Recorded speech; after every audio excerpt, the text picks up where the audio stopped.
আসসালামু আলাইকুম। আমরা চুলটা এই যে কমপ্লিট করে ফেললাম। এই মাত্র আমরা চুলটাকে শ্যাম্পু করে আমরা একদম ফাইনাল লুকটা দেখাচ্ছি। আমরা শুকিয়ে আমরা চুলটা এই চুলটা এরকমই থাকবে, সব সময় এরকম থাকবে। তো যত্ন তো অবশ্যই নিতে হবে, যত্ন নিলে এই সুন্দরটা থাকবে। হ্যাঁ, প্রত্যেকটা জিনিসে একটা যত্ন আছে। আমরা যেরকম বেঁচে থাকার জন্য খাবার খাই এবং চুলেকে বাঁচিয়ে রাখার জন্য তাকে খাবার দিতে হবে। তার খাবারটা হলো যত্ন, কেন তারও তো জীবন আছে। এখন আমরা মনে করি শ্যাম্পু তারপরে অয়েল লাগাইলেই মনে হয় যে চুল ভালো থাকবে, আমি তো খাবার দিচ্ছি ভালোই তো থাকতেছে। না, এরকম কিছু না।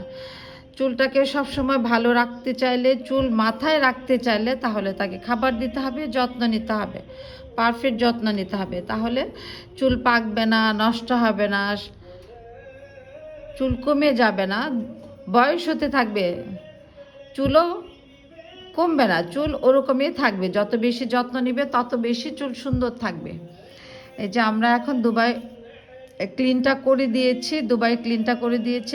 চুলটা অনেক সুন্দর, চুলটা অবশ্য অনেক পাতলা চুল, কিন্তু এটা এখন অনেক বেশি ঘন লাগতেছে। মামনি একটু নাড়া দাও তো। হ্যাঁ, একটু জোরে। হ্যাঁ, চুলটা অনেক ঘন লাগতেছে এখন।